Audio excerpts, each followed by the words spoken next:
Good morning, everyone, and I hope all the mothers out there had a great Mother's Day, and thank you for what all our mothers do or have done for us. I'd also like to say two happy birthdays, one to the city of Springfield, the 385th birthday coming up this weekend. Unfortunately, we can't have a pancake breakfast. We will in the near future with the Spirit of Springfield and Judy Mack. And also happy birthday tomorrow to Police Commissioner Cheryl Clapper. So happy birthday on that. On the stat sheet, total COVID-19 confirmed cases since the start of this ordeal, 22,078. The monthly total is 353. Weekly is 265. And we're down 160, so we're trending in the right direction. And with that, I want to thank Dr. Mark Kerouac, the President and CEO of Bay State Health Systems, and Dr. Robert Luce, the Chief Medical Officer, Mercy Hospital, Trinity Healthcare. Dr. Kerouac, it's his week. Today we look forward to have him speaking, and to all their staff who've been great partners to us. We deeply appreciate that. I want to thank once again our media partners and our own Focus Springfield for continuing to be here and being faithful and making sure we get out the pertinent information. I want to thank our sign language professionals again for being here. And I also, again, to my cabinet heads and down the rank and file and their families, I want to thank them for their continued efforts. I always say tested and true to a number of natural and man-made disasters. And I want to thank you, each and every one of the residents of the city of Springfield and our business community, for your continued patience, understanding, cooperation, and collaboration as we move forward. You know, Mother's Day just passed. What better gift for Mom, for you to get out there and get vaccinated. Get vaccinated. Or get your mom vaccinated if she has not been vaccinated. Now, there are no more excuses. I think Commissioner Helen Calton-Harris will tell you that, and Dr. Kerouac will tell you that. We have set up neighborhood sites left and right. Commissioner Calton-Harris will go into those. But even on the mass sites, which we lobbied for with Governor Baker at Leesfield Mall Curative, you can walk in now. You can walk right in and get a shot. And if you haven't, I urge you to do that. So look, we can't be lax. We are heading in the right direction. But we have to be ever vigilant and get vaccinated, please, and where appropriate, continue to follow the proper public health protocol, which at times means you're going to have to wear a mask. I want to thank Commissioner Calton-Harris also, the VAX Force, all the members of our VAX Force. The PSAs are out there, and we received some nice comments on them. They continue to play in the media about getting vaccinated. As you know, the basketball hoops will be going up very shortly. And Commissioner Calton-Harris has indicated to me, we believe, and she'll go into a little more, that we are starting the consideration of reopening our libraries and our senior centers probably sometime in early August. On the deaths, I'm happy to report, and again, one is too many, and our thoughts and prayers and sympathies and condolences and encouragement go out to the affected families. No deaths again. That leaves a total at 246. Of that, white are 99 for 40.2%. Black is 55 at 22.3%. Hispanic is 85 at 34.5%. Asian is 7 at 2.8%. Long-term care facilities have stayed very stagnant, which is good news, at 60. Residential stays at 186. As I stated before, the neighborhood clinics Vaccine shot clinics will continue. Commissioner Calton-Harris will go more into that, but we've done them at the Greenleaf Plaza Concepcion Community Center, the Greek Cultural Center, partnering with Behavioral Health Network, Bowen School, J.C. Williams Community Center, Curative with Dr. Sly Douglas, Home City Housing, Oak Grove, we partnered there. The Raymond Jordan Senior Center, we partnered with the Caring Health Center at the X and in downtown. We've also the availability at CVS's, Walgreens, Bay State Health Systems, Mercy Hospital.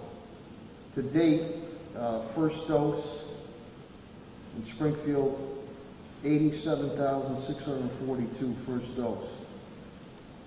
For the city, that's about 34.9%. We're lagging behind the state at 56.1%.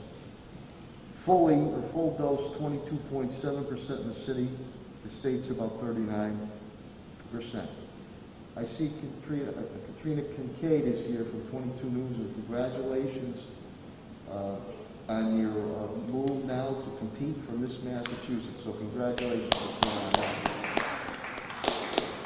And you anchored over the weekend too, I saw. Governor Baker continues. There's homebound shots if needed. That's through state programs on our website. We continue to deliver to our seniors who are homebound. Senior meals continue to be delivered. Oasis Food Bank is continuing. I want to thank John Foley and Tedesco and the Food Bank of Western Massachusetts. It's the Eastfield Mall now, the old Sears Automotive building at the Eastfield Mall. That continues on Fridays. We've served about 3,500 families every Friday. Even though you can walk in, we're still doing the telephone banks to assist on vaccine shots or questions. Helen's team, the Health and Human Services, Elder Affairs, with Sandy Federico and Libraries, Molly Fogarty, thank you very much. Governor Baker, the Stop the Spread with AMR, Patrick Leonardo, Director of Operations for AMR, great partners. That still continues at the Eastfield Mall. Also, we must always remember and never forget, we need to honor our veterans. In turn, Deputy Director Joe DeCaro and Director Tom Belton, Veterans Department Memorial Day is coming up. We need volunteers. We need volunteers to flag our cemeteries. Again, we have to follow the COVID-19 protocols. We will be doing a ceremony, as we usually do the wreath layings, on the Friday before Memorial Day here at City Hall. And also I'll be heading up to St. Michael's Cemetery to lay a wreath at the Veterans Memorial at St. Michael's Cemetery. I do not believe, when I understand Bishop Byrne, that an outdoor mass will occur for this year, the second year in a row. So, if you want to help, and we deeply appreciate it, to honor our veterans, 787-6141.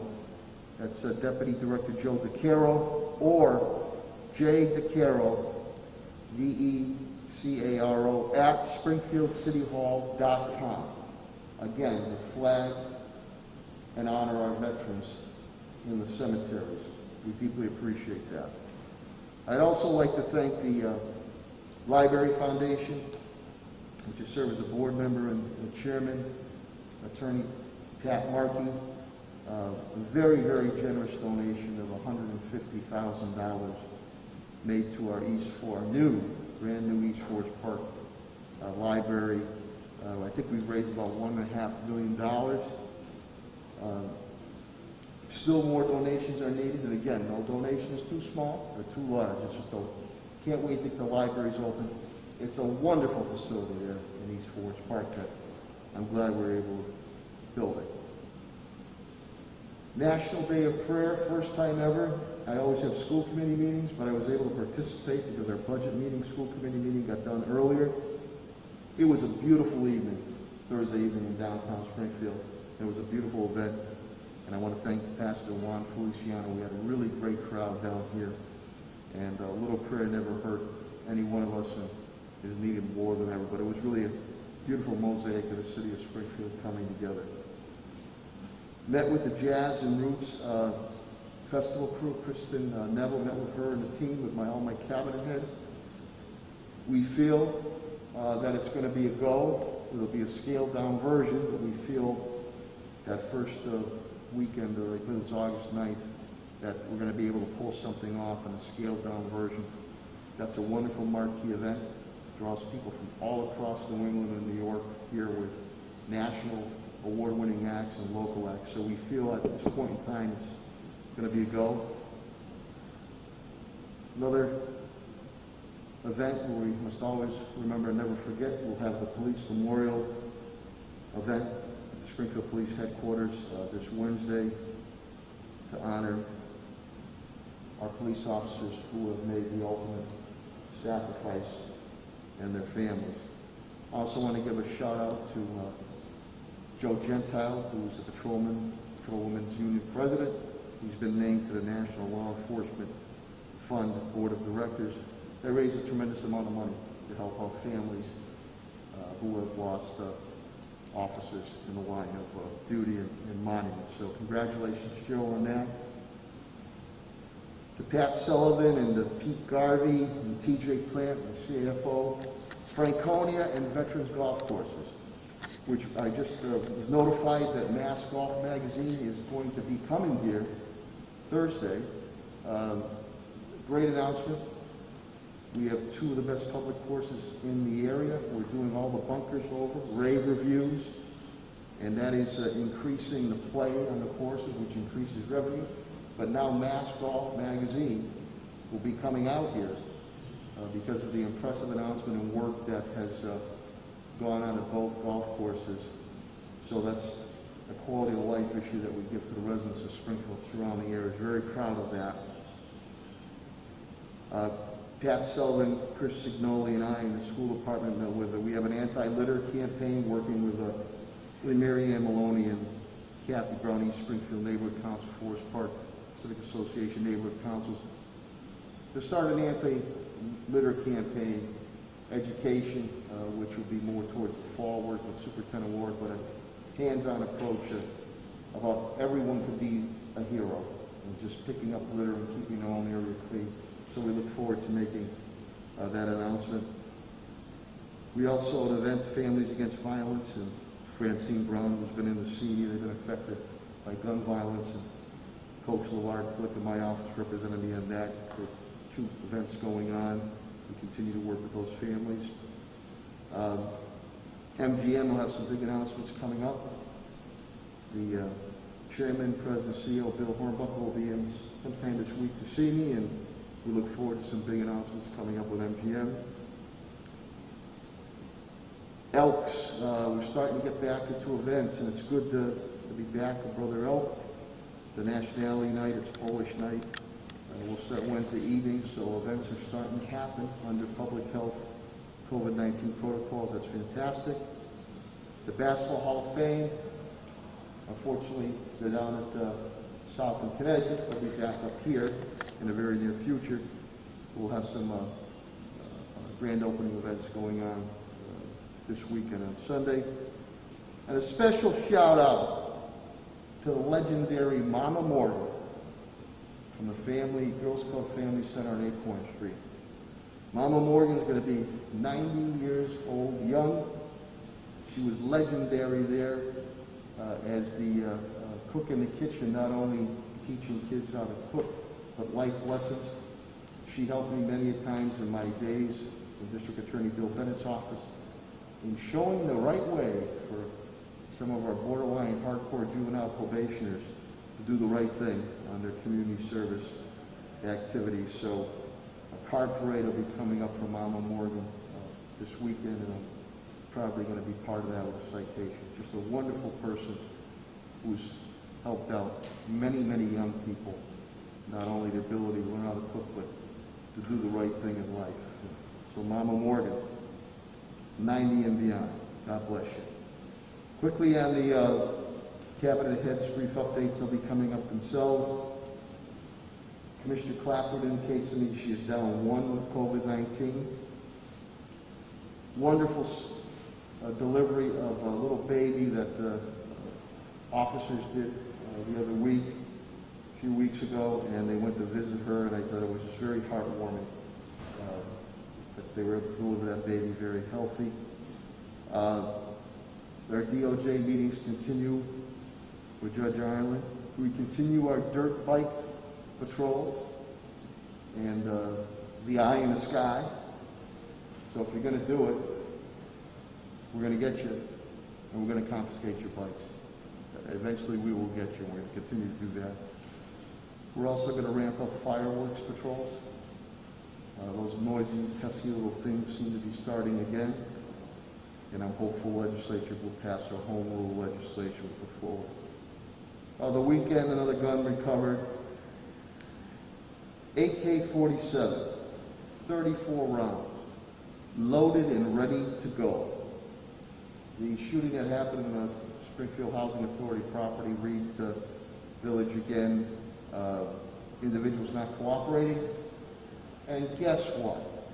Guess what? That individual's out on 2 prior gun charges. As Beyonce would say no more, okay? 2 prior gun charges, not cooperating, shot, and on top of that has an AK-47, 34 rounds, loaded. I don't think our courts are sending the right message. Obviously, this individual's not learning. And again, I don't want this individual on my streets nor in my neighborhoods.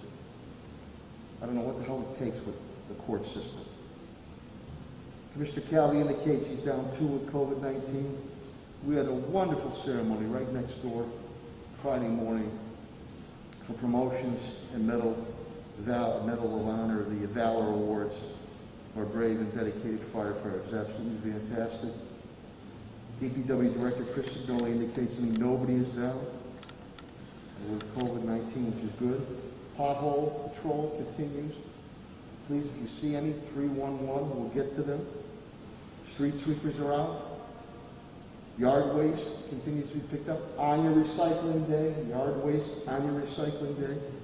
I took a ride around the city this weekend. A lot of roadway construction going on. Good progress on the Central Street corridor. And also Bay and Berkshire, and street paving is going to be starting shortly in residential areas. We're always looking out for CDL drivers, and traffic light technicians are needed. Superintendent Dan Warwick indicates to me that we have served 7,357,133 meals to our students and families since the start of this COVID-19. This weekend, 70,611 meals, and again, that is breakfast, lunch, and dinner.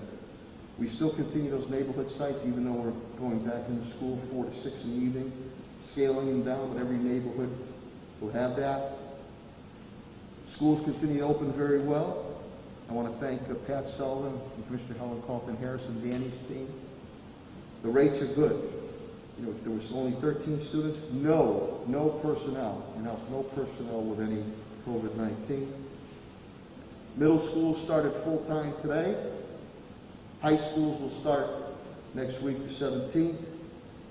We just passed about a $500 million budget, $501 million school budget last Thursday evening. We have another school committee meeting this evening, and Superintendent Warwick and Commissioner Calton-Harris teams are reviewing about some of the sports going on, about fans being able to attend. I believe that they'll be making an announcement very shortly on that. Deficit, as far as finances, deficit-wise, since this ordeal has started, $8 million has been lost. I'm down about 3.19 for the FY21 budget. Deficits and grants to support the residents and the business community here in the city of Springfield. We have spent $39.3 million. Of that, 31.1 has been pawned off on grants, and I deeply appreciate CFO TJ Plant and his team and our cabinet heads on that. 9.2 million dollars stands in deficit. We continue the budget development for FY22 to give to the City Council for their due diligence. We're just awaiting from the Treasury Department or the federal government on the final rules and regulations, and then we'll be ready to make the announcement on the budget and how we're going to use that money to continue to reinvigorate the overall city of Springfield. On facilities and parks, Pat Sullivan indicates to me there is nobody down with COVID-19, which is very, very good. I want to thank Director Sullivan and Commissioner Calton-Harris for the continued efforts on opening up neighborhood vaccination sites. Schools, as you know, have reopened very well. Patrick continues to move on grants, always has a plan ready to go. As I indicated before, the basketball hoops will start going up very shortly. We still are in need to fill summer rec positions, but especially lifeguards. Director Sullivan indicates to me he really needs lifeguards. So please, you can go online on that. And again, for some of the old-timers, Candid Camera, Alan Fund, the illegal dumping. We've picked up another 12 individuals who have the audacity to disrespect to illegally dump here in the city of Springfield. And I always say, smile, because you never know where we're going to have those cameras, and we're going to be vigilant on that. We're going to make examples of you. And I believe I'll be looking to do something to heighten those fines and put something before the City Council to even make for stronger fines on that. So that Candid Camera, illegal dumping, smile. Don't do it because we're going to catch you, and we're going to make an example out of you. Echo Dev, Chief Development Officer Tim Sheen indicates to me nobody down with COVID-19. I think we'll be announcing the business technical assistance, which we said we would do to help out our businesses at the New North Citizens Council and Valley Venture Mentors. Will be the two organizations that are going to help out our businesses. So when it comes to crossing the T's and dotting the I's and getting the monetary and technical assets they need, we'll assist them on that so they can worry about putting across their product to their establishment. Mass gaming, very thankful to Mass Gaming, a grant that came in on our continued advancement of our downtown plan to reinvigorate downtown areas around MGM and Court Square. On law, HR, labor, Solicitor Pakula and Attorney Bill Mahoney. Attorney Mahoney indicates to me the unemployment unfortunately ticked up in the United States was 6%. That has ticked up to 6.1%, a 10%. Again, our DOJ meetings continue with Judge Allen, Solicitor Pakula. Marijuana Review Committee, I want to thank my whole internal committee. They've been very dedicated with everything going on in that review. I'm very hopeful to be making some announcements as early as this week of who has been selected pertaining to cultivation, retail, and delivery, and at that point in time to negotiate host community agreements and then send it to City Council for due diligence. With that, I will now turn it over to the President and CEO of Bay State Health Systems, Dr. Mark Kerouac, and after he is done, he'll take questions immediately from the media so he can get back to his important duties at the Bay State. Dr. Mark Kerouac.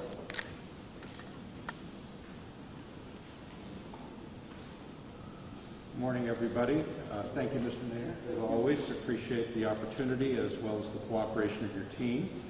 Wanted to just note that this marks the beginning of National Hospitals Week, so we're really grateful to all the hard work of the team members of Bay State Health and all of our hospitals during this most difficult year. It's also the end of National Nurses Week. That ends on Wednesday, Florence Nightingale's birthday. In honor of that, I wear every year the pin that my mother received on graduation from the Springfield Hospital Nursing School in the 1940s. It was a very proud moment for her. She was not only the first person in her family to graduate from high school, but the first to get a professional degree. So always have a very, it's a very important moment for me to honor her memory as well as honor all the nurses who've done so much for our patients this last year.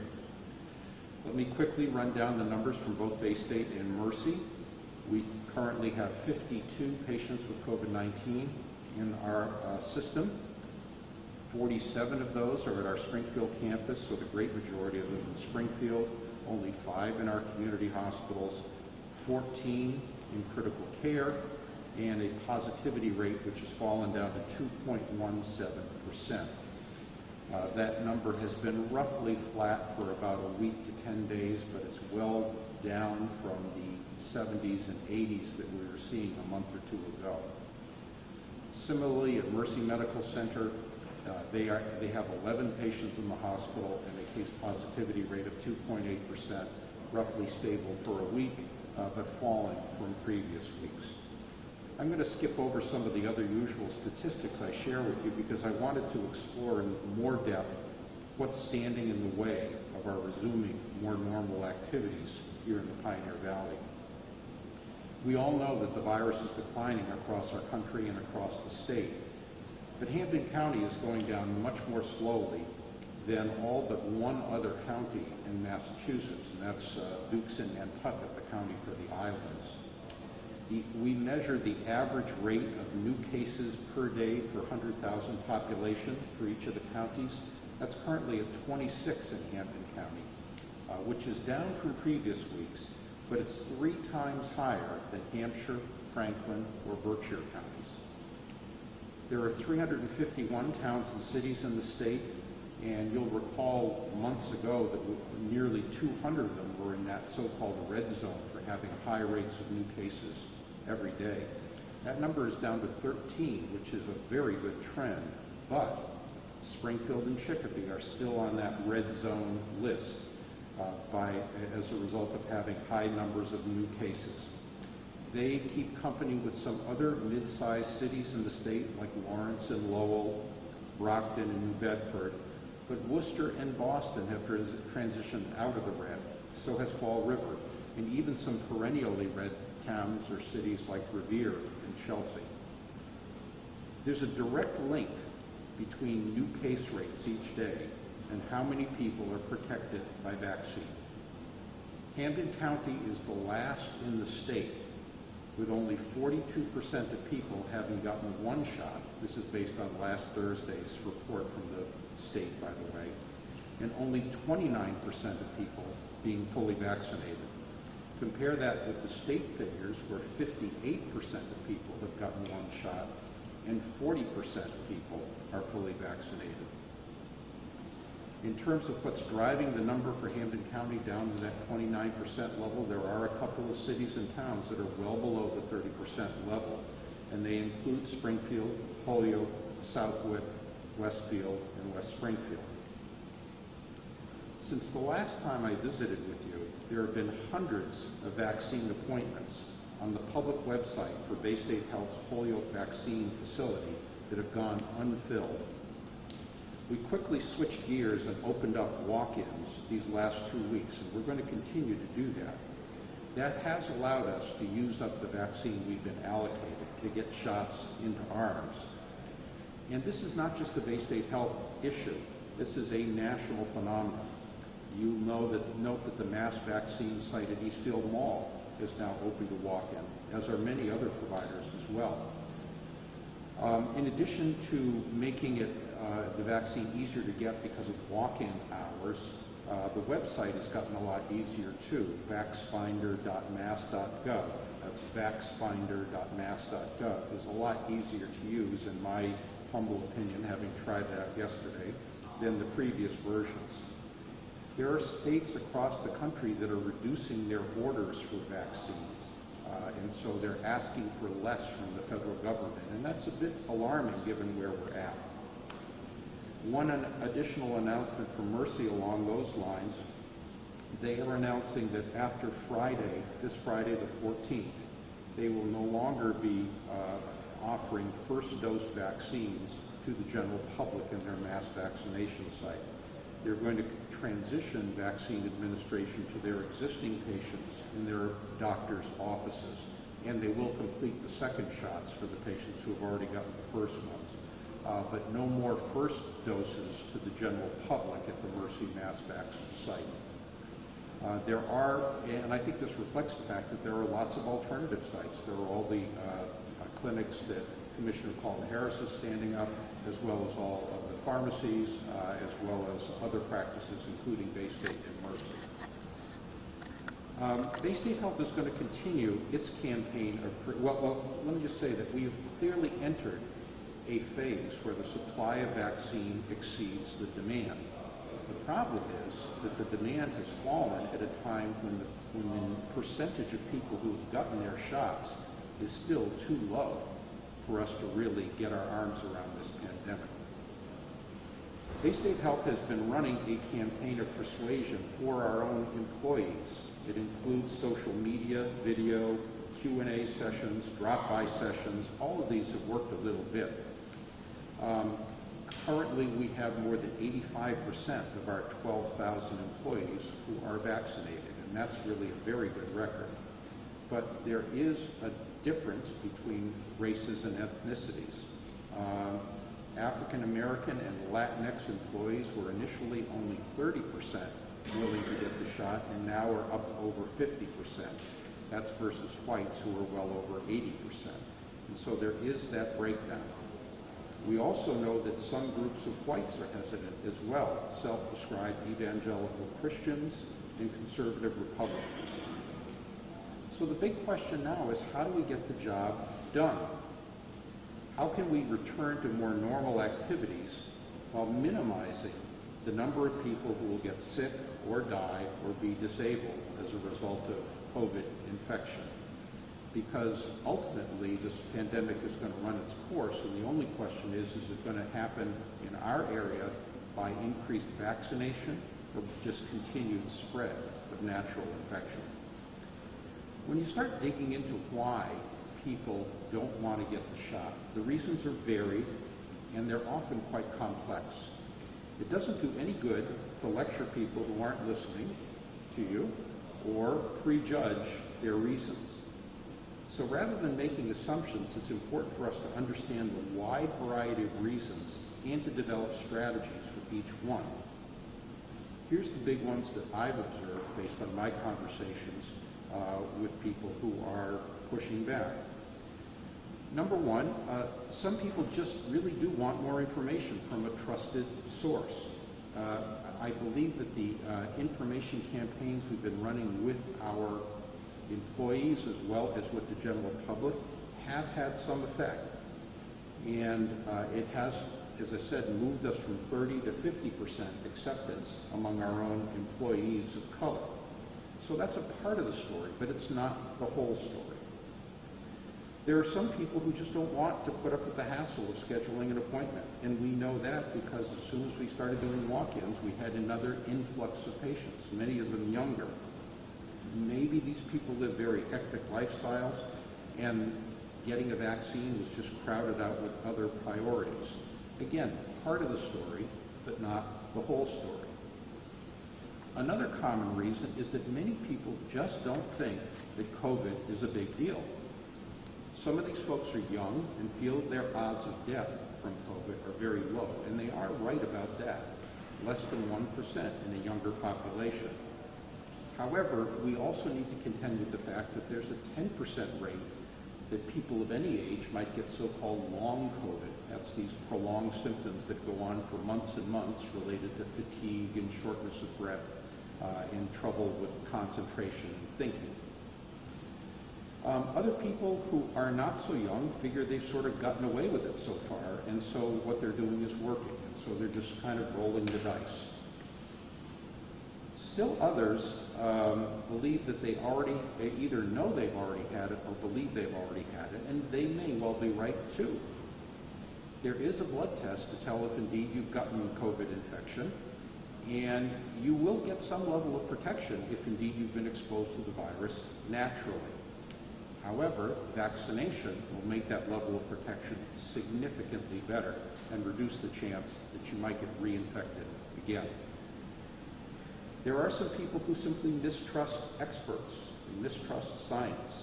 We see this with some of the attacks that have been going on against the CDC over these many months. Hard to know what to do with this, but I do continue to be optimistic about Bay State Health's ability to persuade, at least at the local level. This has nothing to do with me personally, but the fact that we've got dozens and dozens of providers who have been working in practices across our area, including multiple sites in Springfield, who have been working for generations to earn the trust of their patients. And we hope that we'd be able to take advantage of that. And then finally, there are still other people who just want to make up their own minds and don't want to hear from anybody, including me. Some have been persuaded by information from friends or websites or social media. We are, of course, living in an era of conspiracy theories. And it's hard to devise a strategy for this problem aside from patience, time, and truth. So what should be our strategy to get over the hump and get to where we need to be? There are 4 areas that we've been focusing on, or will focus on at Bay State Health. We're going to continue to put out information on the seriousness of COVID infection for all age groups and the effectiveness and the safety of the vaccine. Our experience has been that this has slowly chipped away a few percentage points each week in getting people to accept this among our patients and our employees. Second is to make it ridiculously easy to get the shots. We have opened our doors to walk-ins, but I think we will run out of gas there too and need to think of other ideas to make vaccine available more locally. And of course, this is something that we are going to work very closely with Commissioner Helen Calton-Harris on to make sure that we coordinate those activities so that people don't have inconvenience as an excuse. Third, we need to focus on how protecting yourself also protects others that you care about. This is a really noteworthy reason for people changing their mind. I've seen from some of the hundreds of testimonials that I've read on our Facebook page, which you can read yourself at Bay State, our Bay State Health Facebook page at #BestShot. Many people agonize with this decision, and finally what gets them over the hump is that they're doing it for their family, they're doing it for their grandma, they're doing it for their friend next door, etc. And it's that altruistic impulse that often gets people to change their minds. And then finally, we're going to try to persuade the people who are listening, that is usually the people who are interested in these issues and are probably already vaccinated themselves, to become ambassadors and persuaders. I know that many of the people watching are already arming yourselves with the facts and speaking to your resistant friends and relatives, and I thank you for that. And we're going to try to continue to give you the information you need to win over hearts and minds there. I want to end with a little story. It's the story of Sorana, Brazil. It's a town right outside of Rio of 45,000 people. And everybody in that town committed to getting vaccinated in the middle of one of the worst pandemics in the world. Brazil is having much worse of a time than even the United States did back during the holidays. Over 98% of the adults in that town of 45,000 got a vaccine. And by the way, they got a vaccine which is not as high quality as the ones in the United States. They're using the Chinese vaccine, Sinovac or Sinovac. In spite of that, with all 98% of people vaccinated, infections and death rates came crashing down to near zero, and normal life was resuming. This is in spite of their having epidemic all around them caused by this Brazilian variant called P.1. The people of that town learned a lesson that the virus has been trying to teach us for over a year now, and that's that the health of each of us is connected to the health of all of us, a basic public health message. I found myself being a little jealous of the folks in that town, jealous about their sense of community, jealous about their commitment to each other. I continue to wonder what it would take to develop something like that in our own communities, overcome some of the divisions that seem to have gotten deeper these last few years, so that we really don't talk about we so much as we do talk about what group or groups we might belong to. Perhaps if we opened our minds and hearts to what's best for all of us, we could replicate their success So I continue to be hopeful about that. So those are my thoughts about what we need to do in these next few weeks to months to really get this thing behind us. And I'll stop there, and I'd be happy to answer any questions about this or anything I didn't cover.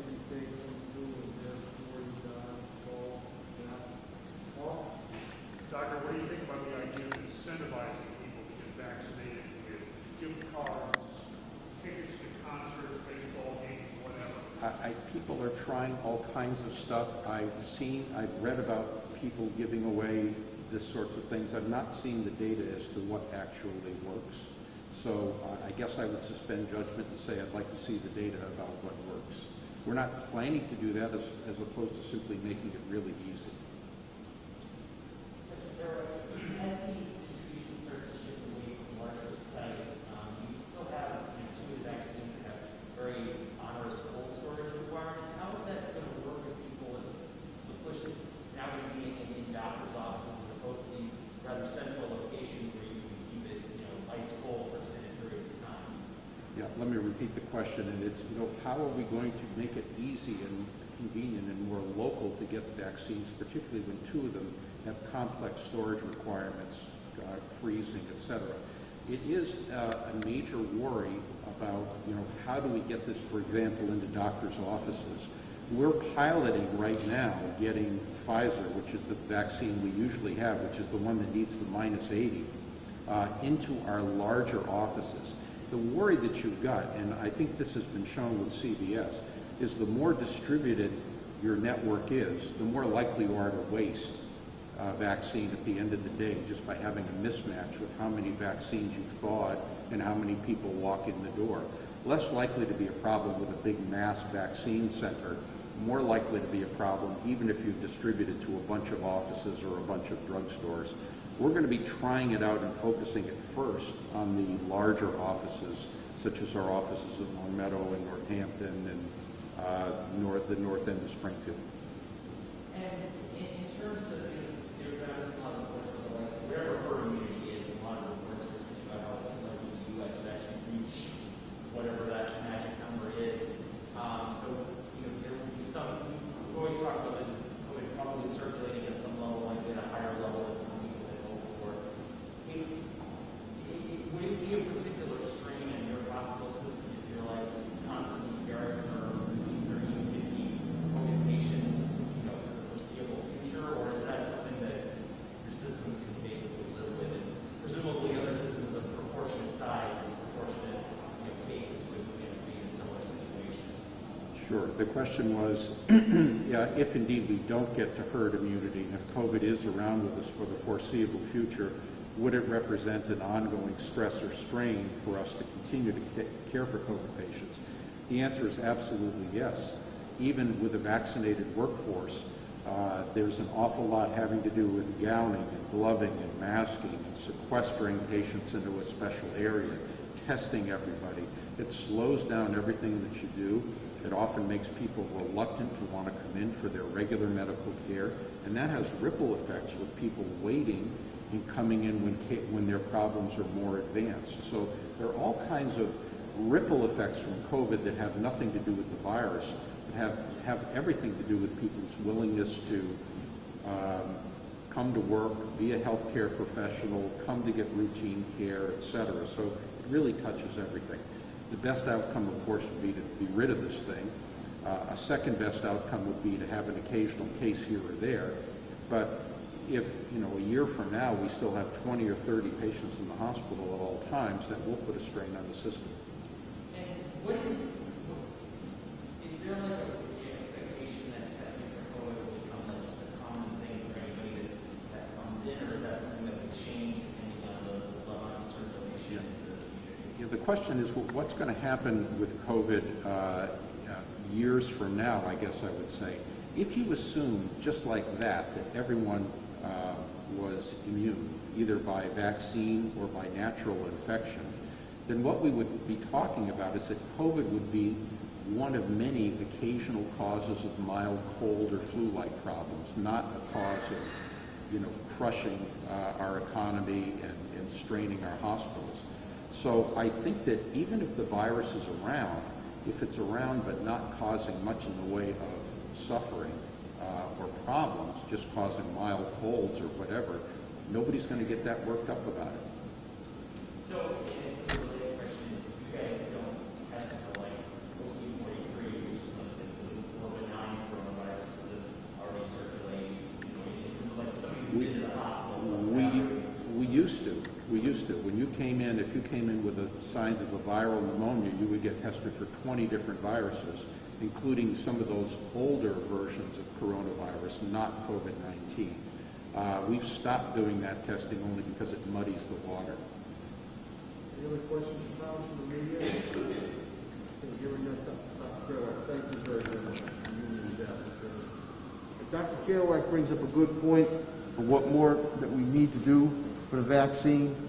David Brooks, columnist, New York Times, was in the Republican, Sunday Republican this past Sunday. Very common sense, very level-headed. A wartime effort, he had indicated. World War I, World War II. Uncle Sam wants you. Same thing here. We want you to get vaccinated. For the good, as Dr. Kerouac indicated, for the good of not only yourself, but the community. And there was a patriotic effort that took place in World War I and World War II. And the analogy that Mr. Brooks, David Brooks, made is about the same thing has to be done with this vaccine. A wartime effort, patriotic. What can you do not only for yourself, but for your family and the country? So I just, in your head, your heart, your gut, you need to get vaccinated. It's good for you, it's good for your family, it's good for the community, and we need to get it done. We need to get it done. So I thought that was a very timely column that he did on New York Times, Springfield, the Sunday Republican, this Sunday. With that, I will now bring up the Commissioner of Health and Human Services, Helen Calton-Harris. She and her team have done a tremendous job in coordinating, being the point person on this. Commissioner of Springfield, Commissioner of Health and Human Services, Helen Calton-Harris. Thank you, Mayor Sarno. As the mayor said, the overall total for the city of Springfield is 22,078. Sunday, 34, Monday, 30, Tuesday, 21, Wednesday, 59, Thursday, 59, Friday, 35, and Saturday, 27, for a total of 265 cases. As the mayor also said, we have decreased our cases by 160 this week over last week, and that is good news. While we are still in the red, it is important that we are heading in the right direction. And so I do want to say thank you to Springfield residents who are taking this extremely seriously and doing the mitigation efforts that we've asked. Thank you. The cases by age: 0 to 10, 48, 11 to 20, 70, 21 to 30, 50, 31 to 40, 29, 41 to 50, 22, 51 to 60, 22, 61 to 70, 18, 71 to 83, 81 to 91, 91 to 100, 2. The cases for the last 6 weeks: March 28th, 486, April 4th, 521, April 11th, 548, April 18th, 504, April 25th, 425, and May 2nd, 265. The cases by zip code: 01, 1 case, 0%, 03, 5 cases, 2%, 04, 37 cases, 14%, 05, 19 cases, 70%, 7%, 07, 23 cases, 9%, 08, 42 cases, 16%, 09, 82 cases, 31%, 18, 13 cases, 5%, 19, 19 cases, 7%, 28, congratulations, 28, 0 cases last week for 0%. 2-9, 9 cases, 3%. 5-1, 15 cases, 6%. The cases by age group, under the age of 30, it was 64% of our cases in the city of Springfield. 31 to 50 was 19%. Those two numbers together equal 83%. But it's important for us to again reiterate and continue to stress 64% of our cases were under the age of 30. Those of you who are under the age of 30, please see yourselves as a high-risk group because you have become a high-risk group based on the numbers. And it has been said many times, it's not just you that you should be concerned about, it's certainly those who live in your environment, your household, your parents, your grandparents. We would ask you, once again, to please use the mitigation efforts that we continue to talk about. The line graph, 353 so far for the month of May. Cases by race, white 32%, other 26%, Black African American 15%, unknown 26%. The AMR has tested 196,017 total in their site at Eastfield Mall. Springfield residents are 87,381 of those, and the positives are 17,759. The governor has just announced that the Stop the Spread initiative has been extended till September the 30th. So we can count on having that free testing available until September 30th. It's still important that people get tested. We've been putting a lot of energy and effort into vaccinations, and that's important that we continue to stress that. But it's also important that individuals continue to get tested. We are still doing contact tracing. We are still advising on isolation and quarantine. The virus is continuing to spread. Community spread is with us. And so again, if you need to be tested, please do not hesitate and do that. The Springfield vaccine report.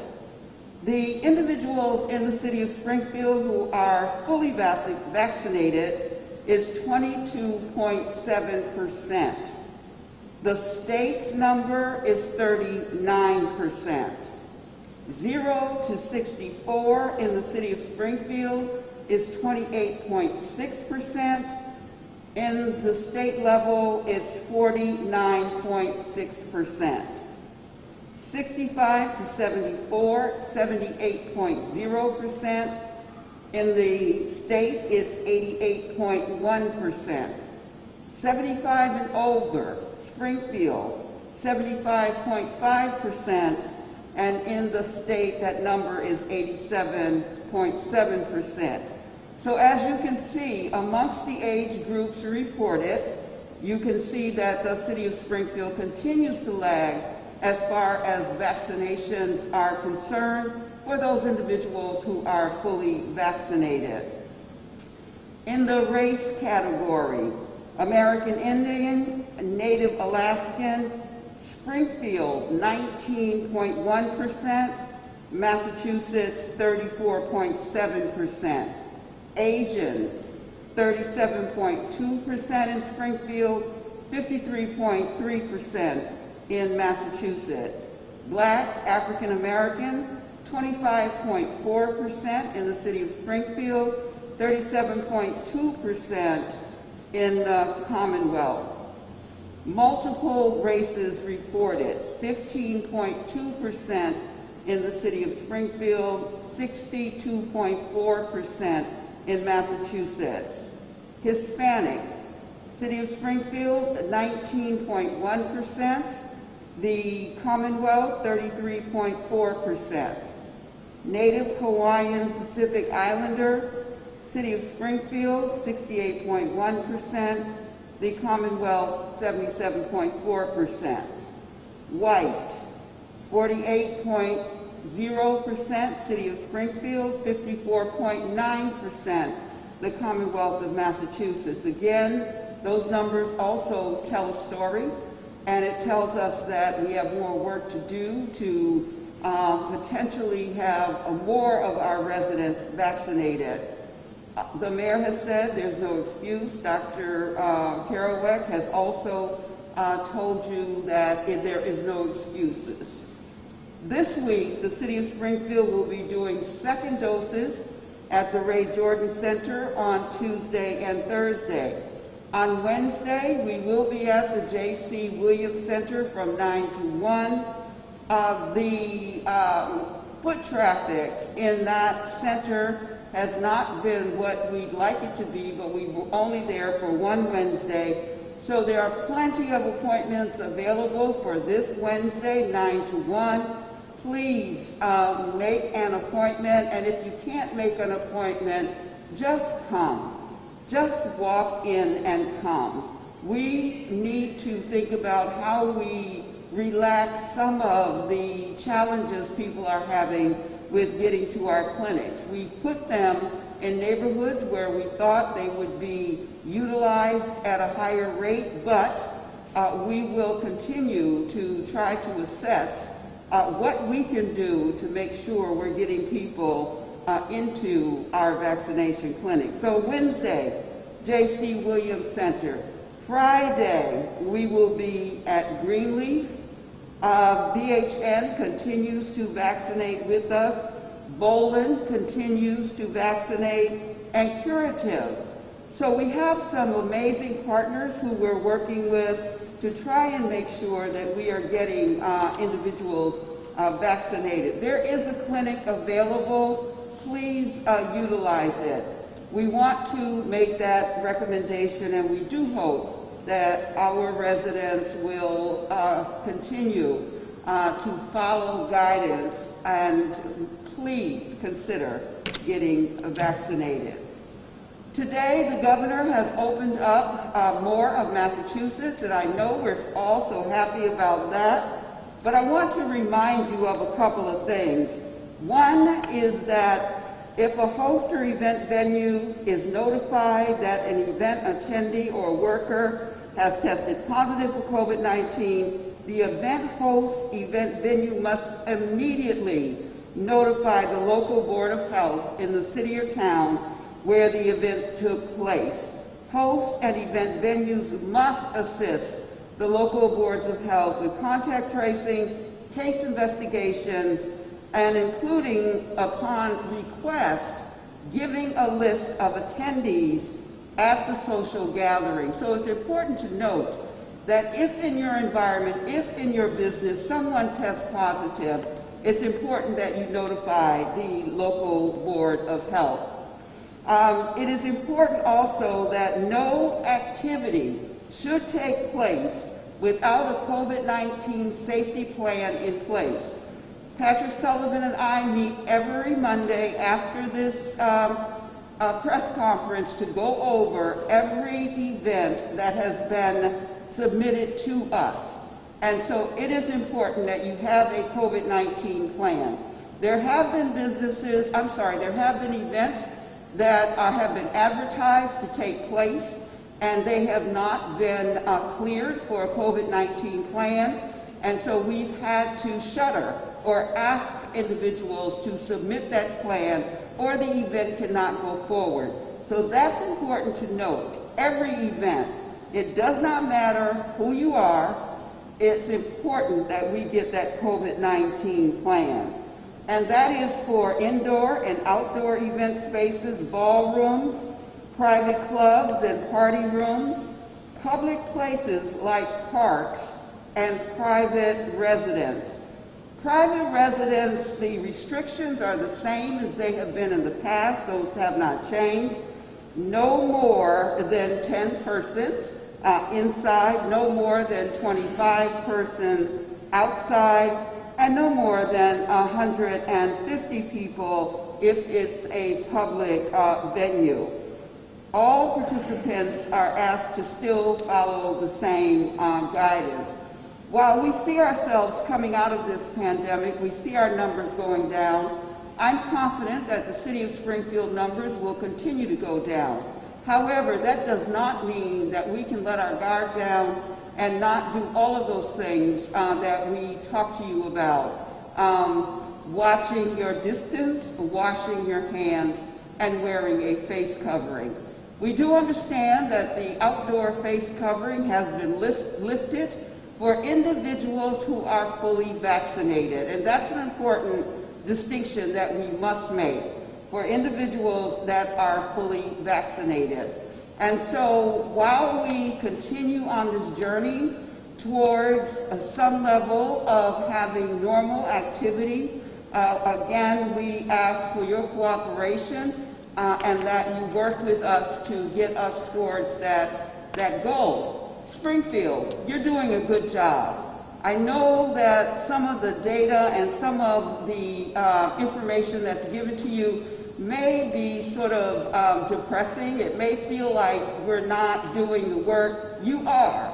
We just need to try harder, and we need to be more vigilant to get ourselves to where we need to be. Thank you.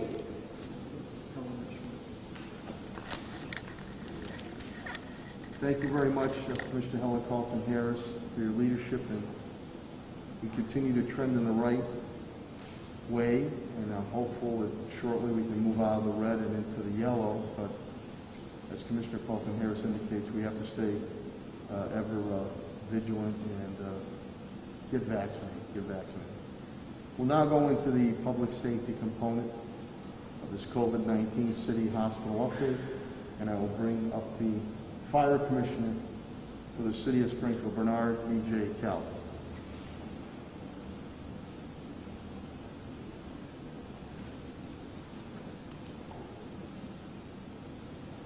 Thank you, Mayor. Good morning, everybody.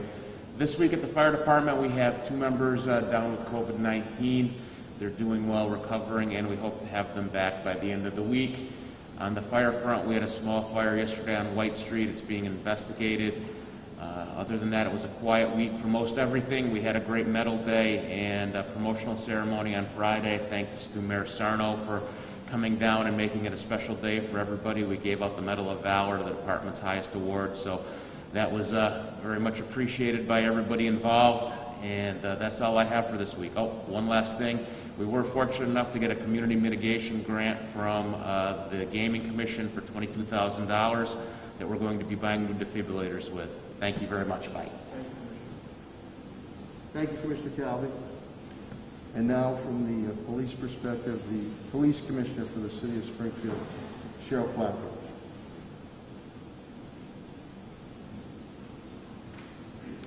Thank you, Mayor. Good morning, everyone. The police department currently is down 1 officer due to COVID-19.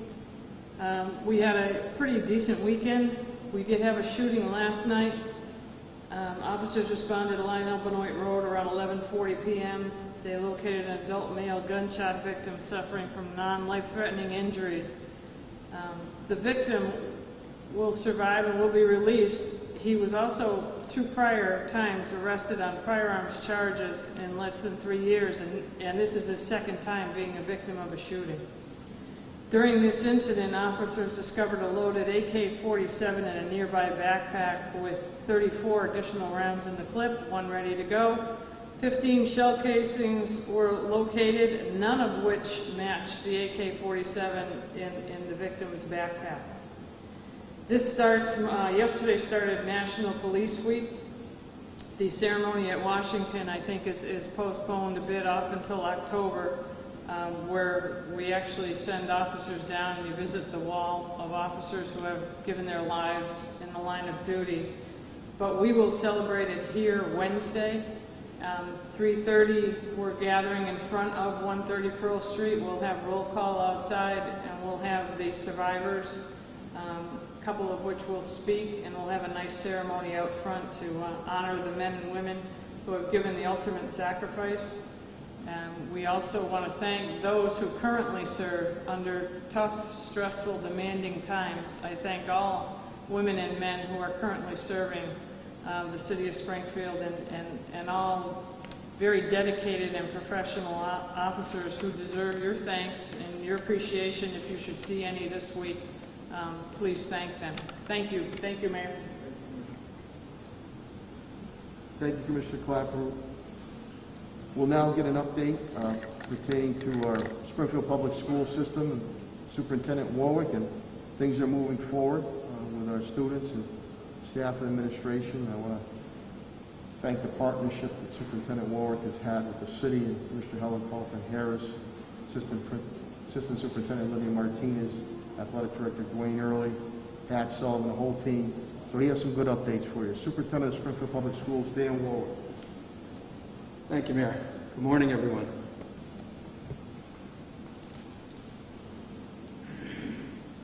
As the Mayor said, we're continuing with our food distribution sites throughout the city, and will continue even on through the summer.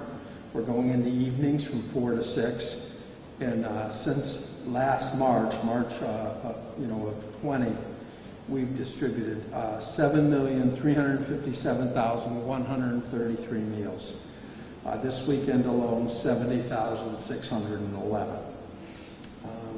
We've had a great reopening of school. The COVID cases have been really low. And in the DESE report for in-district learning, we had 13 student cases last week and 0 staff cases. And again, that's accounting for 5,000 staff. School reopening has been going absolutely fabulous. We reopened full for our elementary grades last week. It went very well. Today, we open grades 6 to 8 full 5 days a week. Next Monday, the 17th, we're going to do the high schools 5 days a week. So the school reopening piece has gone extremely well. And, we have a great partner in Helen Calton-Harris. She's been really, everything that's been put together has been executed well, and we're very, very pleased with that. As the Mayor said, we got our spring sports, because we did testing ahead of time off, and they're off on a good footing, and now we're going to address the, seeing if we can get allow some parents to watch some of the games, because we'll be outside, so we're working on that.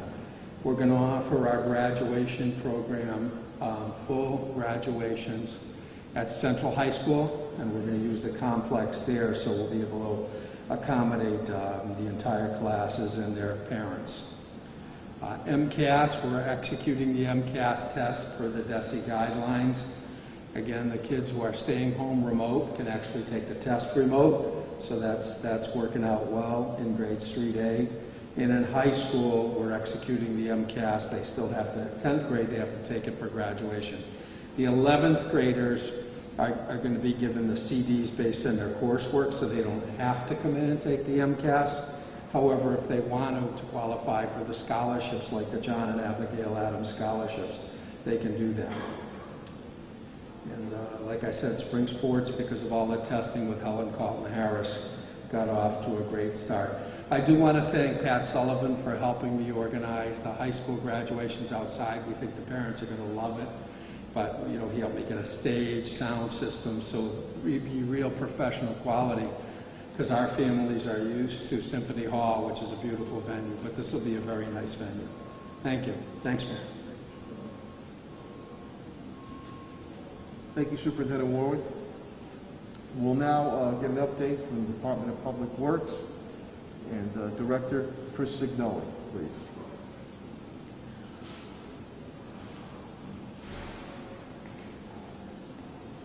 Mayor, thank you. At the DPW, we have no employees out with COVID. Our work on Worthington Street is ongoing. It will be completed at the end of the month for bump outs for the restaurants. Just a reminder for the residents, if you would like to, the landfill is open to drop off yard waste if you so choose. Central Street project, we will be starting to do signal installation very shortly so that we can start to reroute traffic in that area.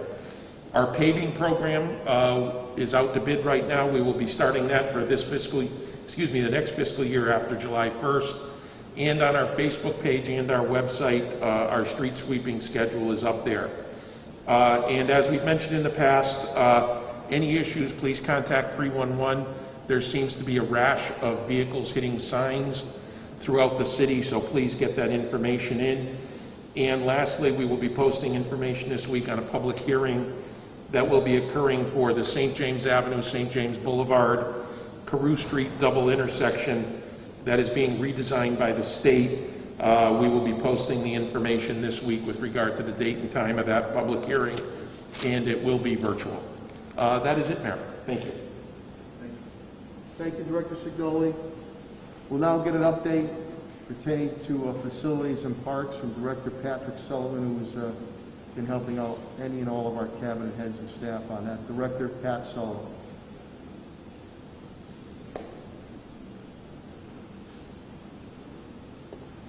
Thank you, Mayor Sarno. We have 0 out with COVID. We continue to work with Helen on the vaccination sites, and it's been very heartwarming working with the congregations of St. John's, J.C. Williams, and the Greek Culture Center. They've opened our doors, and they couldn't be any more cooperative, and so important to have these locations open. Our park permits are going very well, so I want to thank the public for your cooperation in filling out the forms, and Helen and I meet every Monday at 1. And we've been getting them turned around by Wednesday of each week. So, again, thank you for your help. Summer jobs, they are all posted. Go to the city's website, hit employment, and you'll see head rec leader, lifeguard, and bath attendants. And if you have problems, Bill Mahoney and his team do a great job in human resources, and they would assist you with filling out any forms. And last, I just want to thank the mayor. We have over 16 park projects under construction across the city, so Mayor, thank you for your continued support. Thank you, Director Sullivan, you and your team's efforts. As I always say, Springfield's in the business of doing business, and Chief Development Officer Tim Sheen would echo Deb as we continue to help businesses survive, and now we're in the thrive mode. The Chief Development Officer of the City of Springfield, Tim Sheen.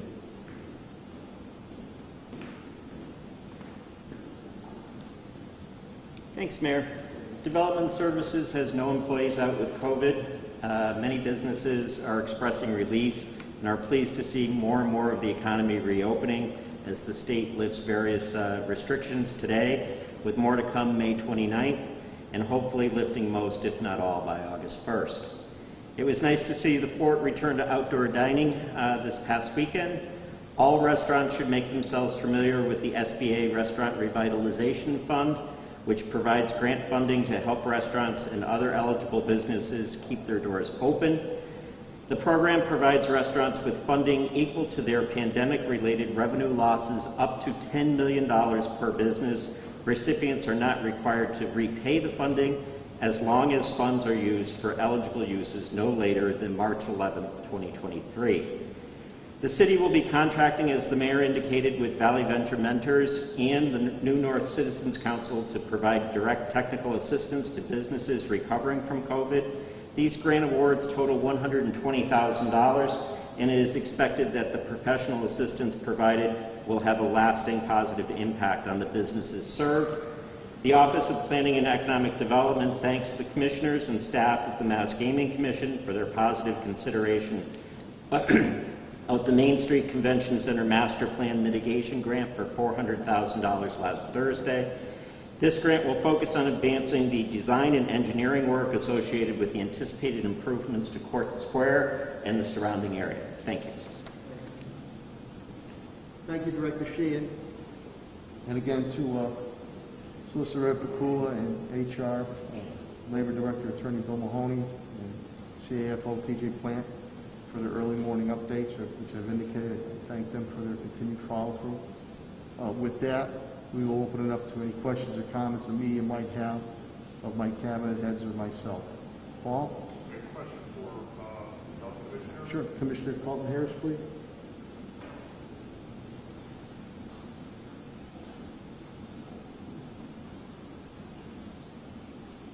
Same question to put to Dr. Kerouac. Is any thought been given to incentivizing people to get vaccinated by giving them something in return? Yes, we have considered that. We continue to discuss with the team the feasibility of doing something to be able to incentivize individuals, particularly younger individuals under the age of 30. We have not brought closure to that at this point, but it's certainly something that we are considering. What are some of the things you're looking at possibly? Well, there were a couple of recommendations that came up. A $5 gift card to a facility or to a place. So something minimally, but something that individuals will find of value.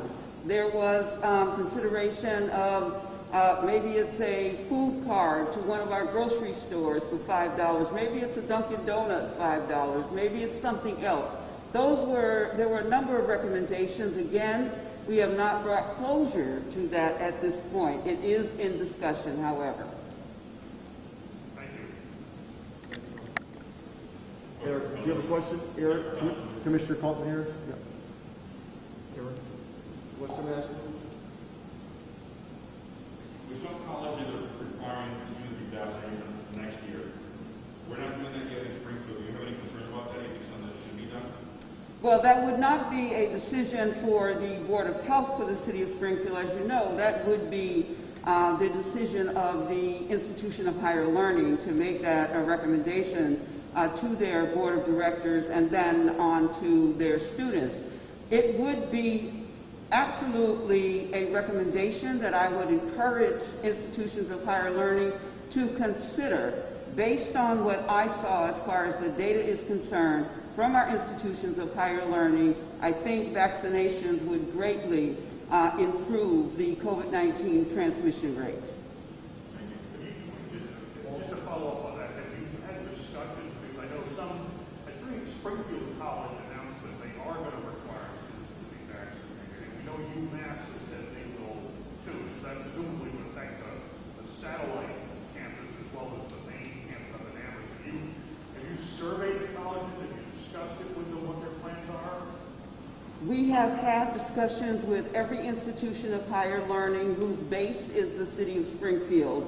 As far as what public health measures we would like to partner with them on to make sure that their students are safe and our transmission rate is low as we go into the fall. So we have had partnership communication. Have you offered those vaccine doses or anything like that? Because I know Springfield College did a vaccination clinic, I think, last week, and Western New England did too. Have they procured their own supply of vaccine, or did the city help with getting vaccine? The City of Springfield did not provide the vaccines for Springfield College. However, Springfield College students, as well as other students, have come to our vaccination sites to be vaccinated. Springfield College students, as you know, are leaving the campus this week. And so there was a push to make sure we were vaccinating as many as possible. So we have worked with them on that. We have not given them vaccines from the Board of Health at this point. However, there have been a number of organizations and businesses, daycare centers, who have reached out that we will probably be administering vaccines to their staff. Thank you. Thank you, Commissioner Calton-Harris. Any other questions or comments? Mr. Mayor? Yes. I don't know if this would be a question for Helen or for Pat Sure. or you yourself, but the discussion of potentially opening libraries and senior centers, you mentioned August. Yes. Is that based on, what is that based on? Is that, I mean, we're lagging in terms of vaccinations, so I'm sure that must be a factor, but is there a possibility that things speed up, there might be an earlier date? What's the calculation or thinking about the timeline on that? I'll bring up Commissioner Helen Calton-Harris, but it is based up that Governor Baker is looking at taking all restrictions off of August 1st.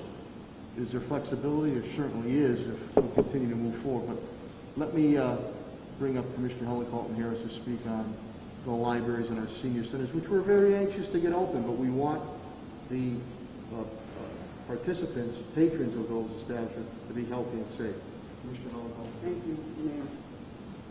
In a meeting with Molly Fogarty as well as Sandy Federico last week, We, in working with the mayor, decided that after August 1st when we would feel most comfortable in opening those two institutions or those two organizations who are vital to the city of Springfield. The Elder Affairs Department, obviously, we want to make sure we're in a good place for our seniors as far as transmission is concerned, and hopefully our rates will be down. So senior centers and libraries after August 1st. We do not think we're going to open the Central Library on August 1st because of the airflow issues that we're seeing. There is no air conditioning in there, and so we wanted to make sure that we got through the summer. But the branches, after August 1st, will be open. And again, as the mayor said, it's based on the governor's guidance. After August 1st, all institutions, businesses will be able to open at somewhat 100%. And we felt that that was a good and safe time. Plus, it gives us time to see where the trends are as far as transmission rates are in the city of Springfield. The governor has suggested that that date might move back, or are you pretty much committed to keeping August regardless of what he does at this point? Unless there is a significant shift, I think we're going to stay with August only because there's preparation that also needs to be done to make sure that we're doing it as safely as possible. So after meeting with the two department heads, that was where they felt the comfort level is, knowing their populations, that is where we see ourselves staying. And just one more question. You mentioned the Central Library, probably you're not going to be comfortable because there's no air conditioning there. Do you envision a possibility after August 1st of maybe additional limited services there? Because there are certain library services that are only available at the Central Library that aren't available somewhere else, and that are not, they're not grab and go. They are, require some level of being there in person, 3 hours, etc. Is there any thought about maybe having very, very limited in-person services at Central Library before the temperatures start dropping? We expect to open the Central Library on September the 7th, and so we have a concrete date for that as well.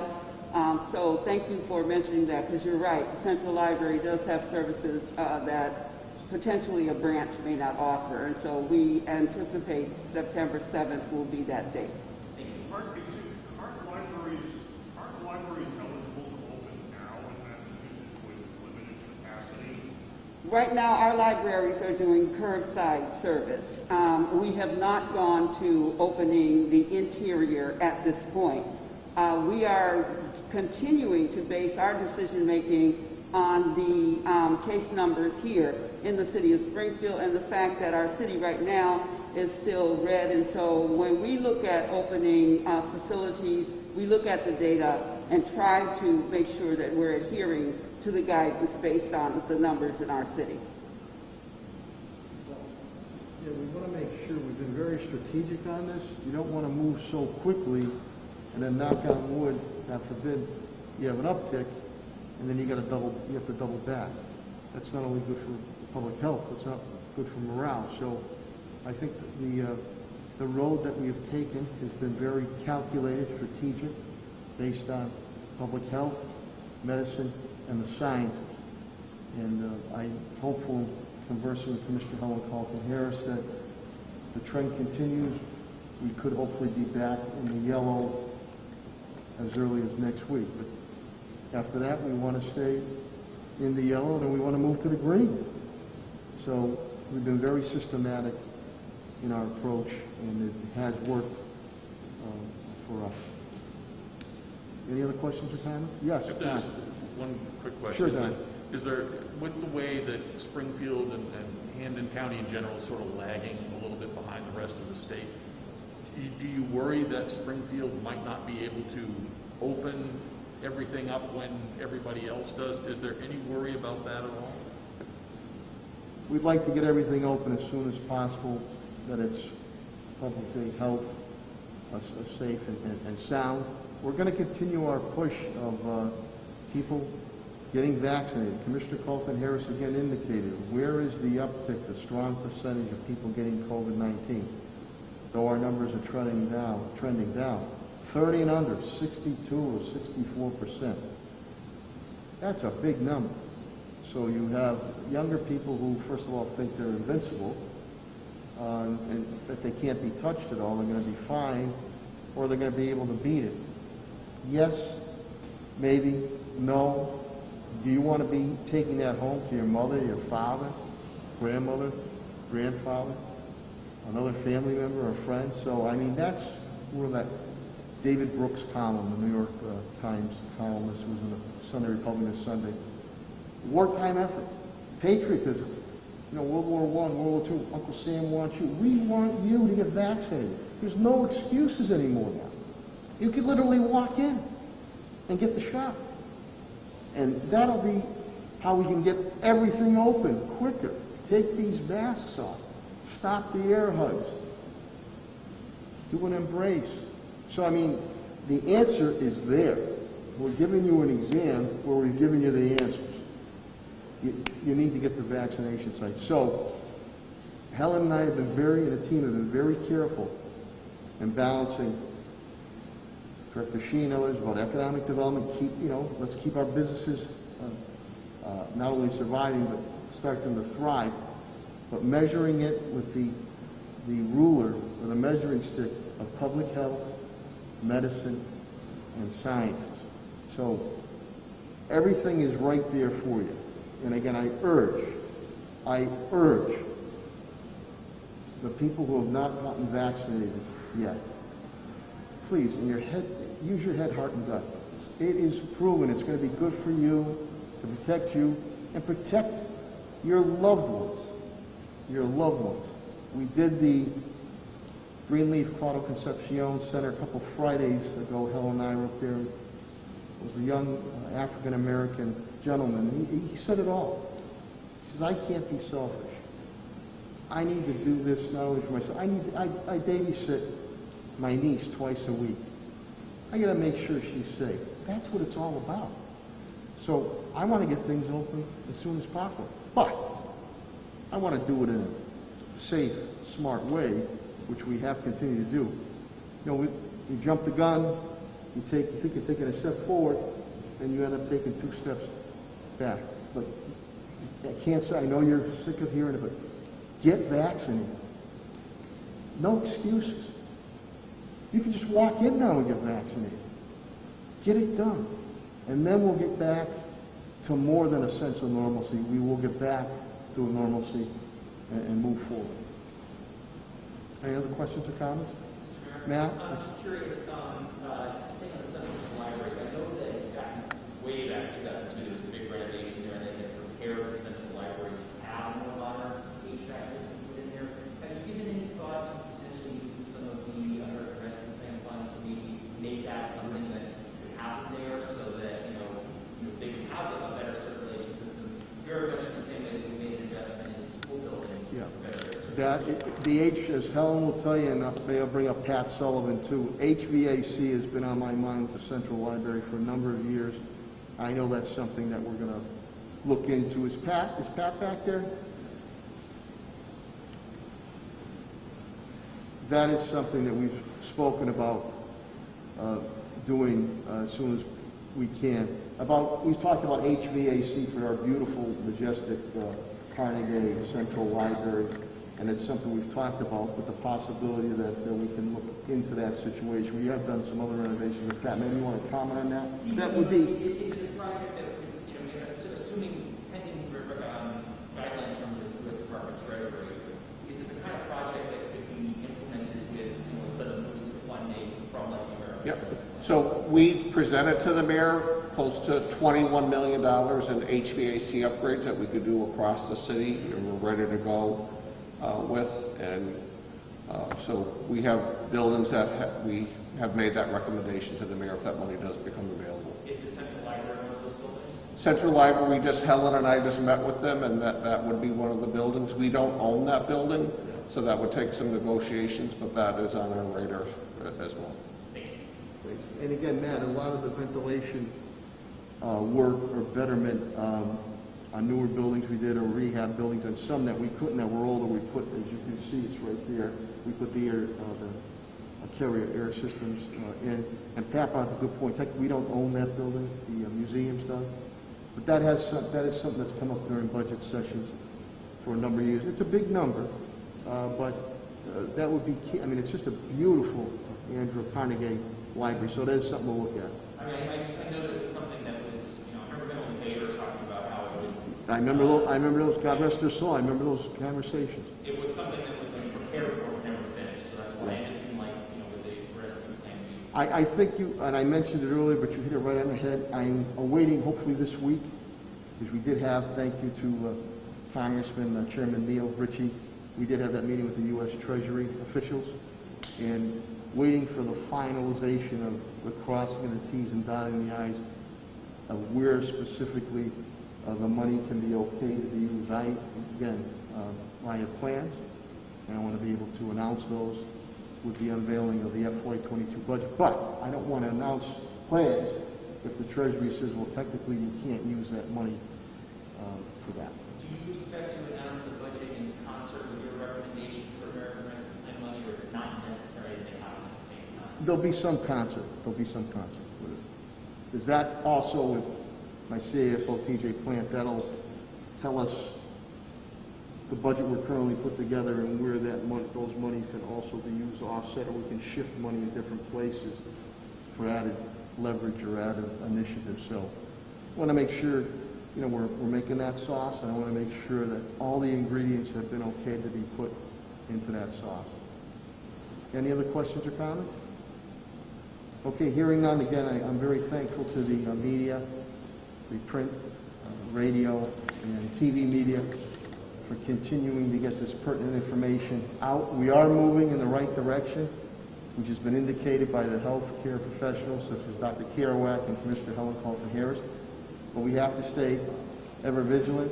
I'm very thankful to each and every one of you, the residents and business community of the city of Springfield, for your patience, understanding, cooperation, and collaboration. But I ask each and every one of you again, please, no excuses. You need to get vaccinated. It is safe, it is sound, it is good for you, it is good for your family. Accessibility is without question now. You can walk in and get that shot. And then we can forego these masks. We can open up completely. We can stop giving air hugs. It's all in your hands now, or as I should say, it should be all in your arms. Get those shots. Good health and God bless, and go out and have a great day. Thank you very much.